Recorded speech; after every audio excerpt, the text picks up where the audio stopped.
guys, my name's Dave and welcome to another Guitar Zero to Hero song tutorial. In this lesson, I'll be teaching you how to play Brown Eyed Girl by Morrison with some super simple chords.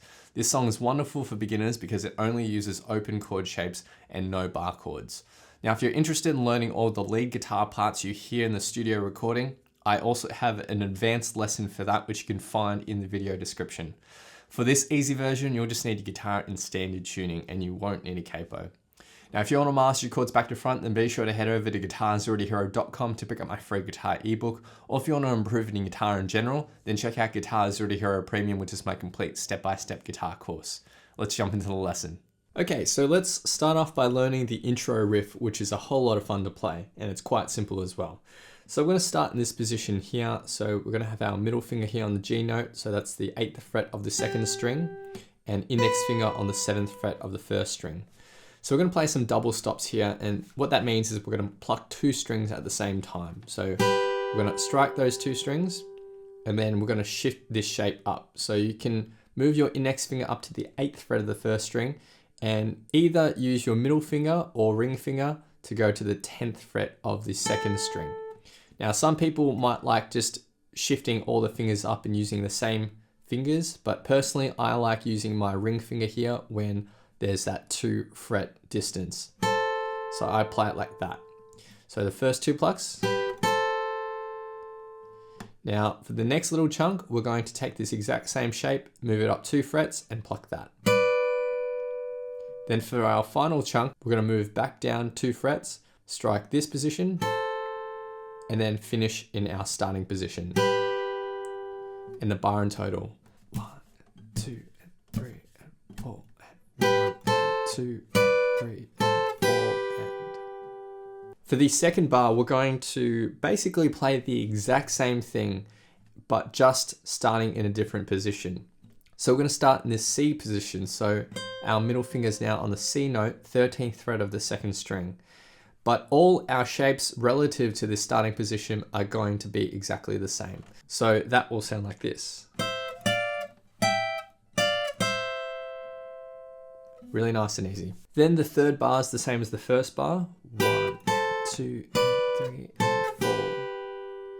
And for the final bar, we're going to take our index finger and bar it across the 7th fret of the 3rd and 2nd string. And we're going to take our pinky finger and reach up to the 10th fret of the 2nd string. So we're going to do a double stop here on the 2nd and 3rd strings. So strike those 2 strings. And then you'll lift your pinky finger, hit the 7th fret of the 2nd string, and then end with 2 quick notes. 8th fret and 10th fret with your middle and pinky finger of the 2nd string. And the final bar. We put that all together and the intro riff sounds like this. 1, 2, 3, 4.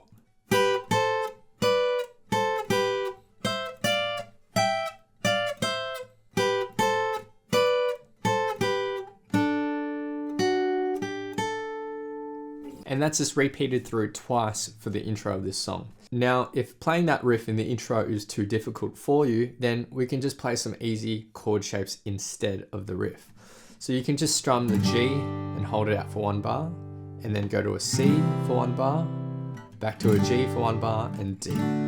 So if you wanted to play along with the recording and you didn't want to play the riff, it would be like this. 1, 2, 3, 4. 1, 2, 3, 4. 1, 2, 3, 4. 1, 2, 3, 4. And... Okay, so now let's move on to verse number 1, and there's 3 lines of chords here, which are quite simple. So we're going to start with the G chord. I'm going to play my G chord like this with all 4 of my fingers. Some people like using this G chord where they use their ring finger for that root note on the 6th string. This is going to make it a little easier to change to your C major chord. So there's merits in playing your G chord like this. However, I like playing this G chord because then it makes changing to the D chord easier. So there's pros and cons with either one. So pick whichever G chord you find most comfortable. I'll be using this one. So for our first line of chords, we have G, C, G, and then D. Now I'm going to teach you a strumming pattern here that we can utilize basically throughout the entire song. And it's really nice and easy. It's an 8th note strumming pattern that goes down, down, up, up, down, up. And in succession, down, down, up, up, down, up, down, down, up, up,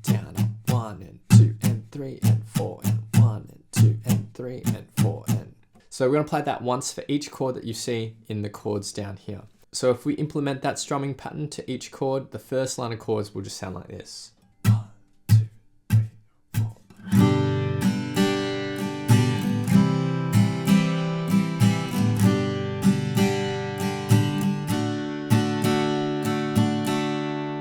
So that first line of chords is played through 4 times. For the second line of chords, we have C, then D, then G, and our E minor.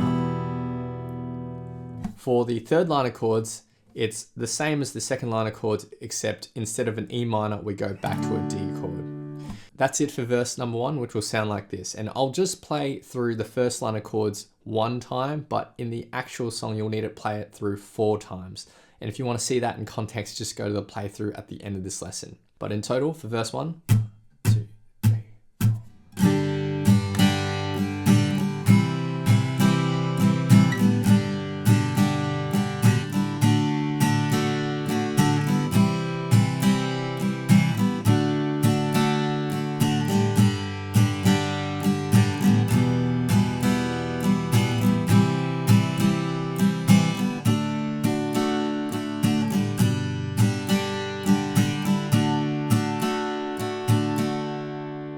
And that's it for verse 1. Now remember, I just played that first line of chords through once, but you'll need to do it 4 times when you're playing the actual song. Next we get to verse number 2, which is also the same as verse number 3. Now it's identical to verse number 1, except we add on 2 extra bars of the D chord at the very end. So that's the only difference between verse 1 and verse 2 and 3, those 2 extra bars of D. The next section to learn is the chorus, which is really simple because it's just the same as the first line of chords in the verses. So G, C, G, and D. And it'll sound like this.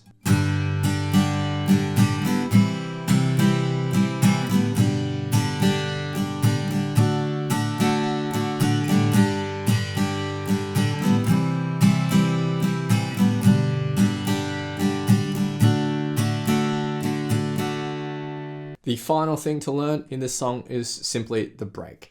So there's 2 lines of chords here. Now we're going to play the G for 2 strumming patterns. So, and then I'm going to finish with 1 more G, hold that out for 2 bars. And the second line of chords is where the bass is front and center. And here I'm just going to strum each chord once. So G, hold it out for a bar, C, hold it out for a bar, G, hold it out for a bar, and then D, hold it out for a bar.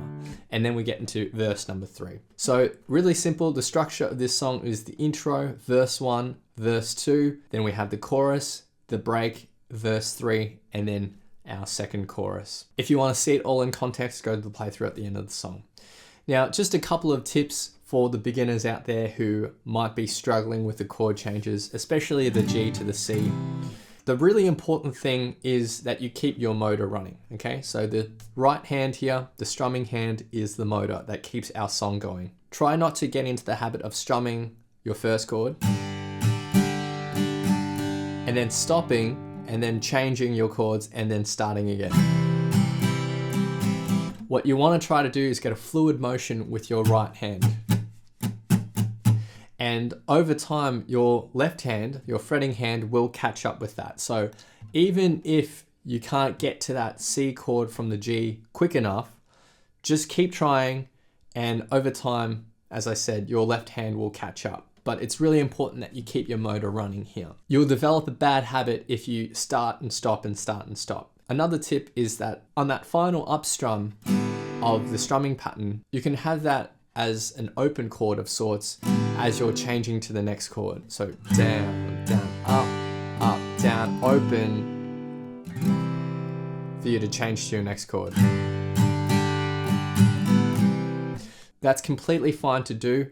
It's so short that it's barely perceptible to the ear. Over time, you'll rely on that less and less, and you should be able to just catch that C chord without having that open strum. But it certainly is a good tip to try if you're struggling from getting to one chord to the other. But again, the most important thing is to keep your motor running. As I mentioned at the start of this tutorial, if you want to learn all the lead guitar parts, I have a more advanced lesson for this song. You'll find a link to that in the description below. So now I'll be doing a full playthrough of the song and I'll have a vocal track on top for some context. A big thanks to my friend Eric for lending his awesome vocals to this playthrough.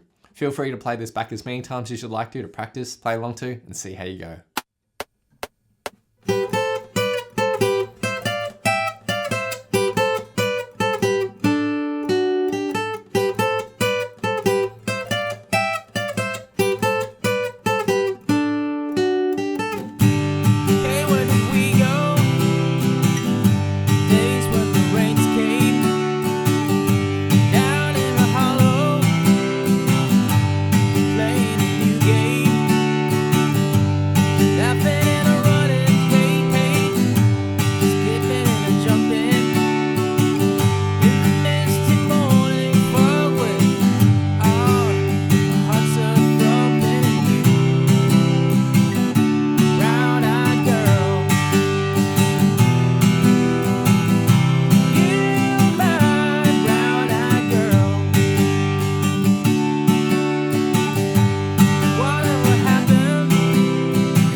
Thanks so much for watching. If you've enjoyed this lesson, then I know you'll absolutely love these other lessons too. So hit the link here, or if you want to grab a copy of my free guitar ebook, then head over to guitarzerotohero.com or click the link here. Thanks so much, and I'll see you guys next time on Guitar Zero to Hero. Cheers.